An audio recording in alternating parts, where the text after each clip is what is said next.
भारत का प्रधानमंत्री बनने से पहले स्वीडिश की एक कंपनी में काम कर रहे थे। राजीव गांधी स्वीडिश कंपनी साब स्कैनिया में उद्यमी की तरह जुड़े थे और यह कंपनी भारत को युद्धक विमान बेचने की कोशिश कर रही थी। हालांकि भारत से स्वीडिश कंपनी की यह डील फाइनल नहीं हो पाई थी और भारत ने ब्रिटिश फाइटर प्लेन जगुआर को खरीदने का फैसला कर लिया था। उस वक्त राजीव गांधी इंडियन एयरलाइंस में पायलट थे। विकीलीक्स ने ये खबर किसिंजर केबल के हवाले से दी है। विकीलीक्स के इस खुलासे पर कांग्रेसी नेता जनार्दन द्विवेदी ने कहा है कि मुझे सबसे ज्यादा यह अफसोस है कि मीडिया के वे अंग जिनके विवेक पर देश का एक बहुत बड़ा हिस्सा भरोसा करता रहा है, वह भी सनसनीखेज खबरों पर भरोसा करने लगे हैं। अगर ये मान लिया जाए कि इस संदेह में कोई सच्चाई है तो उसके नीचे एक और खबर है जिसमें एनडीए के एक बड़े नेता का नाम है। गौरतलब है कि विकीलीक्स ने 1974 से लेकर 1976 तक के 41 केबल का हवाला दिया है। विकीलीक्स के मुताबिक न केवल स्वीडिश कंपनी बल्कि एक फ्रेंच कंपनी ने भी भारत में गांधी परिवार की अहमियत को भांप लिया था और इसी के चलते उसका इस्तेमाल करने की कोशिश की जा रही थी। दीपक भारद्वाज मर्डर केस में आज एक नया खुलासा हुआ है। दीपक भारद्वाज को मरवाने के लिए प्रतिभानंद को 6 करोड़ रुपए की सुपारी दी गई थी। दीपक भारद्वाज मर्डर केस में हो रहे खुलासों से लगता है कि केस सुलझता नहीं अब उलझता ही जा रहा है। अब नया खुलासा ये हुआ है कि हरिद्वार के स्वामी प्रतिभानंद को भारद्वाज को मरवाने के लिए 6 करोड़ रुपए की सुपारी दी गई थी। हालांकि सूत्रों की माने तो पुलिस को अभी ये सुपारी देने वाले का सुराग नहीं मिला है, लेकिन ये जरूर पता चला है कि हरिद्वार में ही अरबपति बीएसपी नेता की हत्या की योजना बनाई गई थी और दीपक की हत्या की कोशिश पहले भी 2 बार हो चुकी थी, लेकिन हत्यारे सफल नहीं हो पाए। बताया जाता है कि आश्रम खरीदने के लिए प्रतिभानंद को 2 करोड़ रुपए की जरूरत थी और वो एक बड़ा धर्मगुरु बनना चाहता था।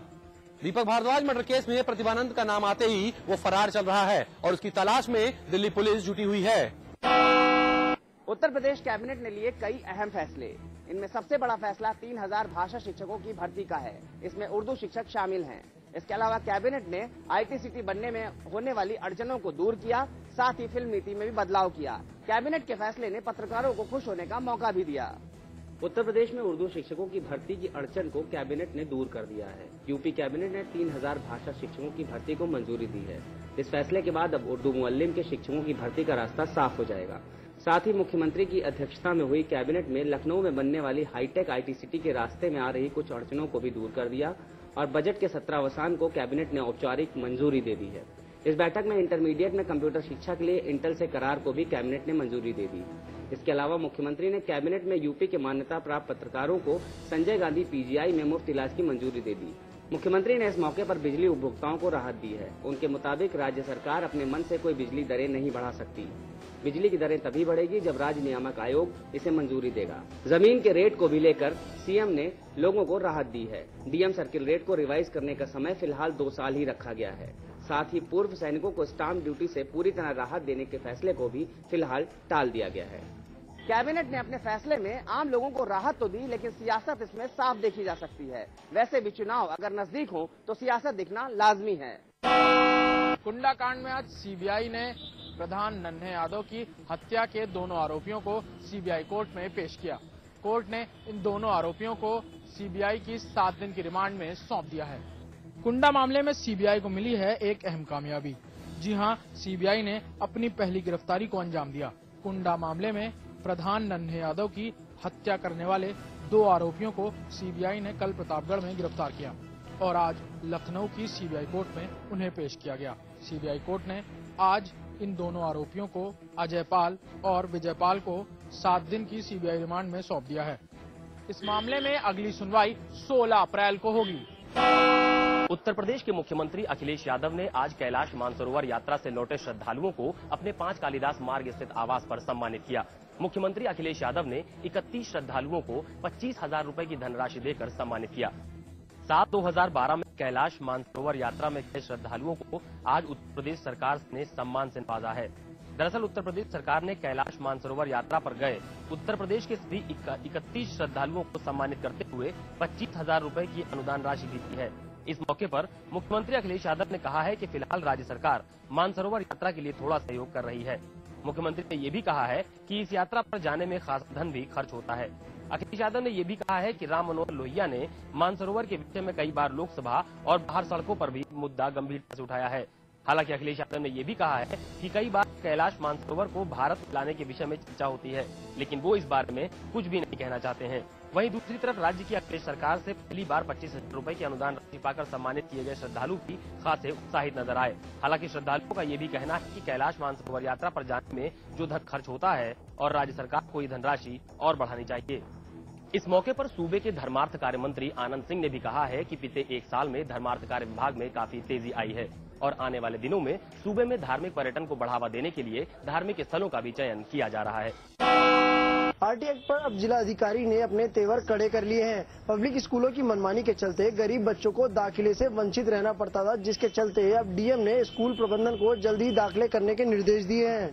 पब्लिक स्कूलों की मनमानी की बार बार मिल रही शिकायतों के बाद दून के जिलाधिकारी ने अब अपने तेवर कड़े कर दिए हैं।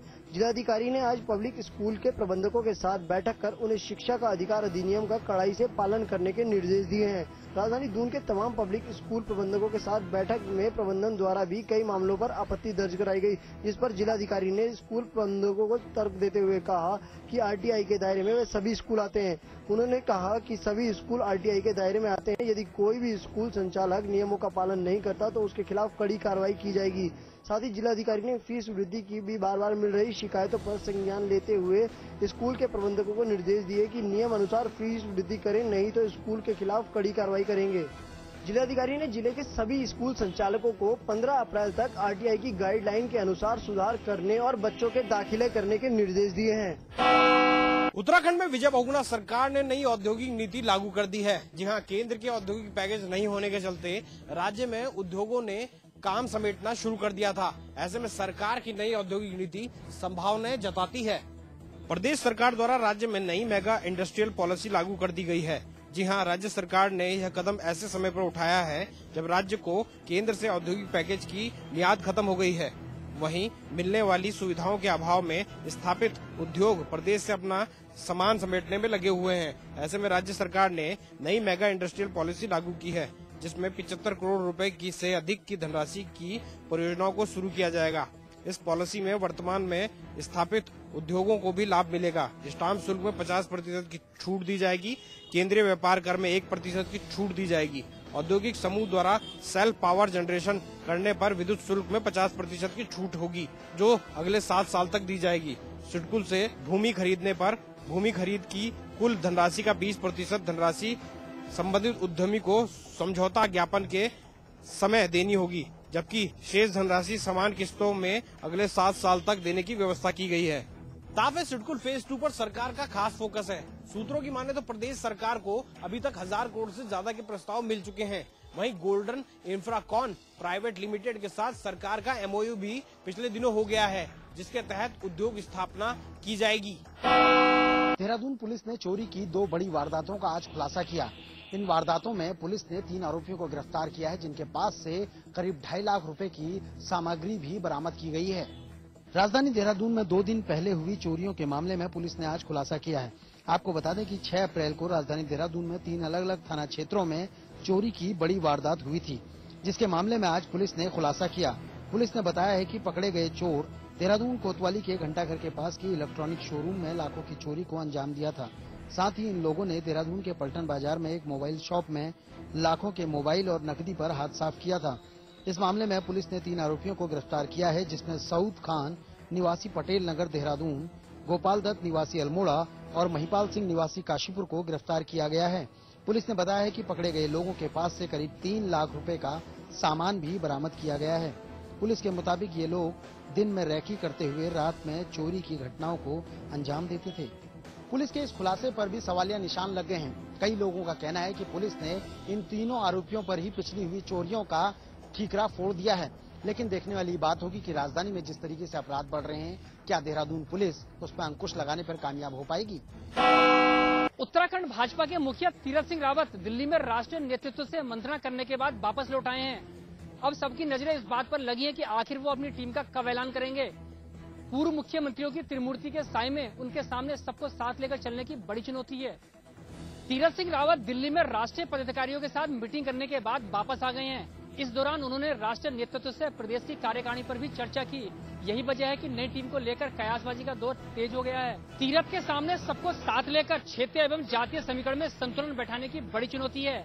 इसके अलावा 3 पूर्व मुख्यमंत्रियों के साए में उन्हें अपने नई टीम की घोषणा करनी है। साथ ही विधानसभा चुनाव हारे या फिर रूठे लोगों को नई टीम में एडजस्ट करने पर सबकी नजर होंगी। इसके अलावा पूर्व विधायक और जोनसार बाबर के कद्दावर नेता मुन्ना सिंह चौहान की कार्यकारिणी में शामिल होने को लेकर भी चर्चा का दौर जारी है। सभी जानते हैं कि उत्तराखंड भाजपा में अंतर कलह और गुटबाजी के चलते पहले प्रदेश अध्यक्ष का चुनाव टलता रहा और अब कार्यकारिणी की घोषणा में भी देरी हो रही है। तीरथ सिंह रावत को न सिर्फ पूर्व मुख्यमंत्रियों की पसंद और नापसंद का ख्याल रखना है, बल्कि जमीनी कार्यकर्ताओं को भी तरजीह देनी है। इलाहाबाद में कानून व्यवस्था की पोल एक बार फिर खुल गई जब भीड़ भाड़ वाले इलाके से 10 कैदी फरार हो गए। इन कैदियों को नैनी सेंट्रल जेल से कचहरी पेशी के लिए लाया जा रहा था। इन कैदियों में अधिकतर ऐसे कैदी हैं जो गंभीर मामलों में जेल काट रहे थे। इलाहाबाद में चलती जेल वैन से कूदकर फरार हो गए 10 कैदी। ये सभी कैदी इलाहाबाद के ही नैनी सेंट्रल जेल से पेशी के लिए कचहरी लाए जा रहे थे। फरार हुए कैदियों ने पीछे के गेट पर लगे ताले को तोड़ दिया और चलती वैन से कूदकर फरार हो गए। फरार हो गए 10 कैदियों के अलावा वैन पर सवार 4 दूसरे कैदी भी कूदे थे, मगर वो भागने में नाकाम रहे। चलती वैन से कैदियों के कूदने की खबर से इलाहाबाद में हड़कंप मच गया। शहर के जॉर्ज टाउन इलाके के बालसन चौराहे के पास हुई इस घटना के बाद आसपास के इलाकों की नाकेबंदी कराई गई और सभी थानों को अलर्ट जारी किया गया। अफसरों का मानना है कि इस मामले में वैन की सिक्योरिटी के लिए लगाए गए पुलिसकर्मियों की लापरवाही की वजह से ये घटना हुई है। बताया जा रहा है कि कैदियों ने वाहन का ताला तोड़कर फरार हुए हैं। हालांकि आधिकारिक रूप से माने तो वाहन में ताला लगा ही नहीं था। आनन फानन में जिले के कप्तान ने 3 सिपाही और 1 दरोगा को निलंबित कर दिया है और कैदियों की तलाश की जा रही है। वाराणसी के जैतपुरा थाना क्षेत्र में एक बुनकर की बीते रात को पत्थर से कूचकर कुछ अज्ञात बदमाशों ने हत्या कर दी। जैतपुरा थाना क्षेत्र में आज उस समय सनसनी फैल गई जब 45 वर्षीय उस्मान का शव किराए के मकान के पास ही मिला। मृतक को पत्थर से कूच कर मारा गया था। मृतक अपने घर के बाहर सोया था और उस दौरान अज्ञात लोगों ने रात में हत्या कर दी। मृतक के 3 पुत्र और 3 बेटियां अपनी पत्नी के साथ किराए के मकान में रहता था। आज सुबह हत्या की जानकारी मिलने पर पुलिस ने मौके पर पहुंचकर शव को पंचनामा करके पोस्टमार्टम के लिए भेज दी और मामले की जाँच में जुट गई है। पत्थर से शरीर कूचकर हत्या करने वाला कोई और नहीं, बुनकर का बड़ा बेटा ही था। बहराइच जिले के दरगाह इलाके में एक छोटी सी चिंगारी ने बवाल का रूप अख्तियार कर लिया। बवाल इतना बढ़ गया कि बहराइच के पुलिस अधीक्षक समेत तमाम लोगों को इस बवाल से वहां भागना पड़ा। हजारों लोगों ने बाकायदा इनकी गाड़ियों को दौड़ाया है, तोड़ फोड़ बवाल कर दिया और उपद्रव जैसे हालात हो गए। उसके बाद बहराइच के जिलाधिकारी ने पूरे मामले को संज्ञान में लिया और मजिस्ट्रेटी जांच के आदेश दिए। लेकिन कहीं न कहीं ये मामला भी प्रकाश में आ रहा है कि ये दंगा भड़काने में बहराइच के सांसद कमांडो कमल किशोर का नाम आया है, जिसको जिलाधिकारी ने पुलिस अधीक्षक से जाँच करने की आदेश दिए। अब देखना यह कि बहराइच में जिस तरीके से उपद्रवी हालात बनते जा रहे हैं, प्रदेश सरकार इसको किस तरीके से लेती है। शिकायत लेकर एसएसपी के पास आए फरियादियों को एसएसपी से मिलने नहीं दिया, जिससे नाराज लोगों ने एसएसपी दफ्तर के बाहर सड़क पर बैठ गए और सड़क जाम कर दिया। फिर क्या था, एसएसपी दफ्तर पर तैनात पुलिसकर्मियों ने फरियादियों को जमकर पीटा। उत्तर प्रदेश सरकार ने सुबह 10 बजे से 12 बजे तक के अधिकारियों को जनता को शिकायत और समस्या सुनने का निर्देश दिया है। अधिकारियों को देखा, लेकिन अलीगढ़ पुलिस को इस निर्देश का कोई मतलब नहीं।